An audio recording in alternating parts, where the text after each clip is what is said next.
Uma nova tecnologia começa a se expandir pelas capitais brasileiras e promete deixar a conexão móvel muito mais rápida, impactar a indústria, impactar os investimentos no país. Mas essa tecnologia, o 5G, vai demorar muito tempo para ser implementada no Brasil todo, revelando os desafios de um país que ainda convive com a desigualdade no acesso à internet. Eu sou a Aline Pellegrini e este aqui é o Durma Com Essa, o podcast de notícias do Nexo.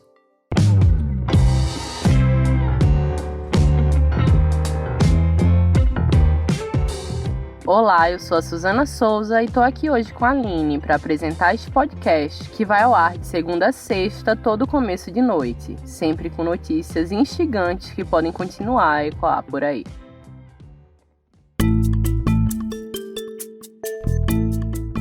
Quarta-feira, 3 de agosto de 2022, véspera da chegada oficial do 5G a São Paulo, maior cidade do país. A capital paulista é o 5º município brasileiro a ativar o sinal, que já está disponível parcialmente em Brasília, Belo Horizonte, Porto Alegre e João Pessoa. Na quinta-feira, o sinal de 5G em São Paulo vai cobrir cerca de 25% da área urbana da cidade. Ele vai ser ativado principalmente nas áreas mais centrais, no centro histórico, bairros como Aclimação, Moca e Brás, e em zonas nobres, como Itaim Bibi, onde se concentram a maior parte das antenas. O 5G é a quinta geração da rede de internet móvel. É uma estrutura de antenas, receptores e faixas de radiofrequência. Essa estrutura permite conexões de celulares, tablets e outros dispositivos móveis de forma muito mais rápida e estável. Para funcionar, a tecnologia precisa de antenas e receptores próprios. Precisa também de uma infraestrutura mais numerosa dessas antenas. Com o 5G, atividades como o envio e a execução de arquivos multimídia, o uso de aplicativos, a participação em videochamadas, a experiência em jogos online, a transmissão de lives e a realização de downloads e uploads diversos vão ficar mais rápidos e com melhor qualidade. Ele também tende a resolver o problema da perda de sinal em meio a multidões, quando múltiplas conexões a partir de um mesmo lugar sobrecarregam a rede. A velocidade de um download com a nova tecnologia pode ser 10 vezes maior do que a no 4G. A latência, que é o tempo de resposta da rede, também cai em média de 50 milissegundos no 4G para apenas 1 milissegundo no 5G.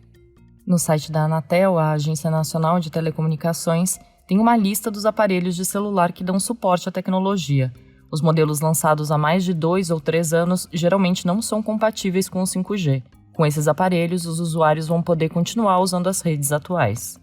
Mas os celulares e tablets lançados recentemente têm a tecnologia para funcionar com 5G. É o caso de mais 60 modelos registrados atualmente na Anatel. Nesses aparelhos, basta habilitar esse tipo de conexão nas configurações do celular, caso ela não aconteça automaticamente. As operadoras ainda não esclareceram se vai ser necessário trocar de chip para poder acessar o 5G, nem se vão oferecer planos de dados exclusivos para a tecnologia. Um padrão do chamado 5G puro, o 5G NSA, que usa frequência exclusiva, mas ainda compartilha a infraestrutura com o 4G, deve funcionar nos chips e planos já em curso, mas consumir muito mais rapidamente o volume de dados contratados. Em algumas cidades, as operadoras de telefonia já oferecem o chamado 5G DSS, sigla em inglês que pode ser traduzida como compartilhamento dinâmico de espectro. É uma tecnologia que permite o uso da infraestrutura 4G para oferecer conexões mais velozes e estáveis. Mas ela não alcança o desempenho do chamado 5G puro, que tem uma frequência própria de transmissão. Inicialmente, a Anatel tinha determinado para as operadoras que todas as capitais deveriam ter o 5G funcionando até 31 de julho de 2022. Mas dificuldades logísticas para a importação de equipamentos atrasaram o cronograma e o prazo foi estendido para 29 de setembro. A implementação do 5G no país começou pelas capitais e depois vai das cidades maiores para as menores. Em Brasília, que foi a primeira cidade brasileira a ter o acesso à tecnologia, liberado no início de julho, o serviço ainda não está disponível em todos os lugares. E onde já existe o acesso à rede, a velocidade ainda oscila. O cronograma definido pelo governo brasileiro para a implementação da rede no Brasil vai até 2029, ano em que outros países já devem estar instalando a rede 6G, que é 50 vezes mais rápida do que a 5G.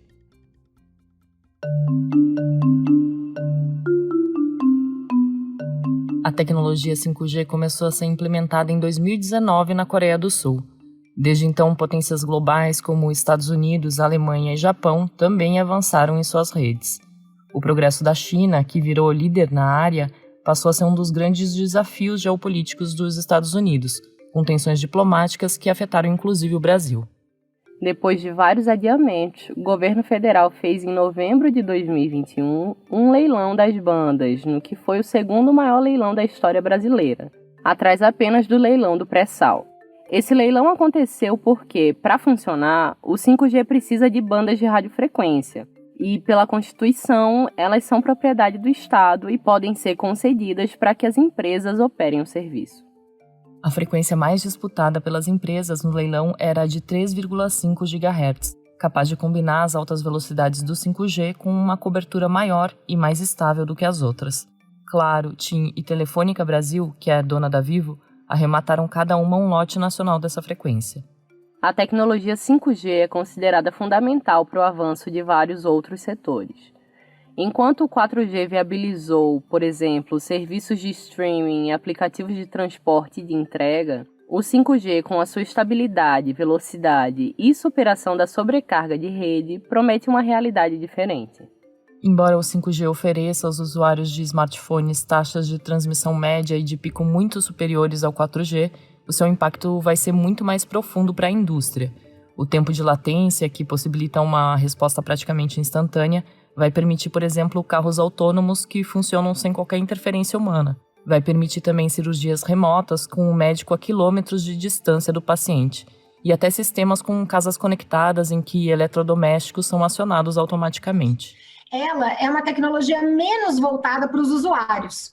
Hoje, se a gente pensar, a grande parte dos serviços que a gente utiliza na internet enquanto cidadão comum seriam plenamente atingidos se a gente tivesse o 4G, a quarta geração, universalizada no Brasil, que ainda não aconteceu, né? Apesar da gente já ter 10 anos de funcionamento do 4G no Brasil, essa tecnologia ainda não está em todos os municípios. Você tem uma estimativa de cerca de 20 milhões de brasileiros ainda que não têm acesso ao 4G.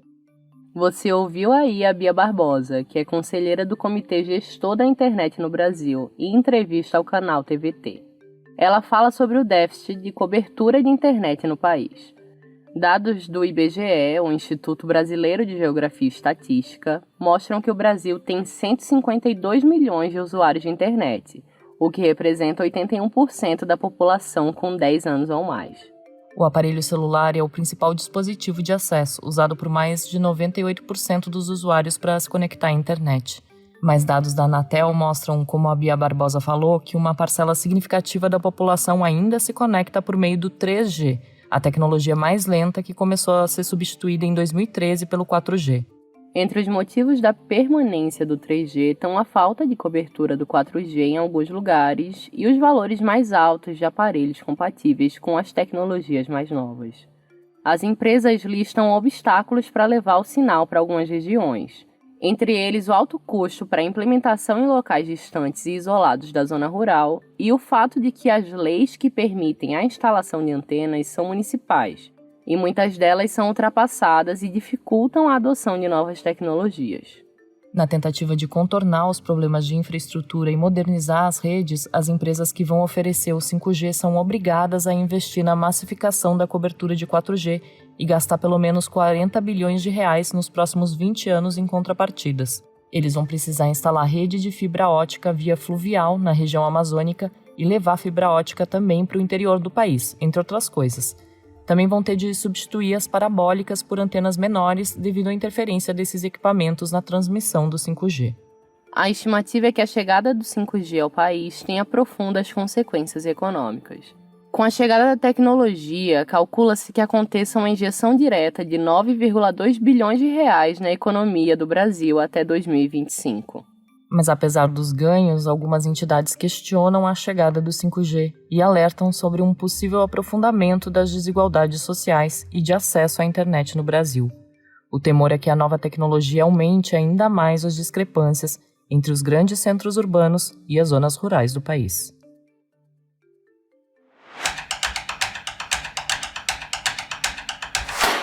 A minissérie Uma Crise Chamada Brasil, do Politiquês, podcast de política do Nexo, chegou nesta quarta-feira ao seu segundo episódio.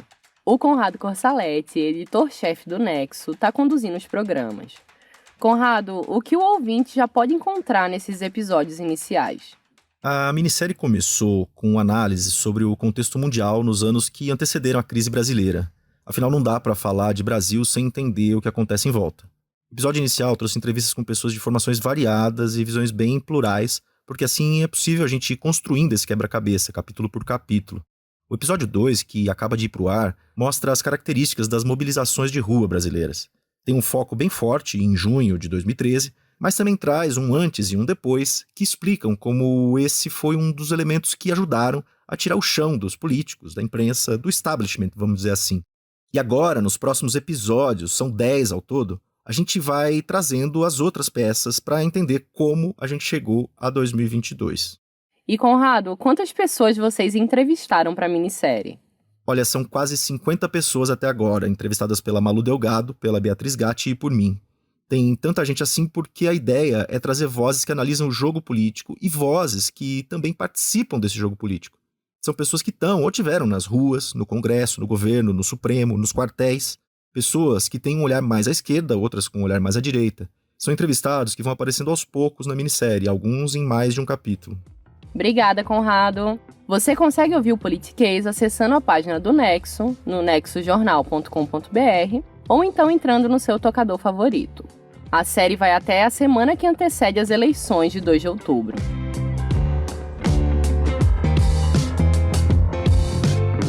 Da expansão do 5G no país ao novo episódio da série Uma Crise Chamada Brasil, do podcast Politiquês, durma com essa.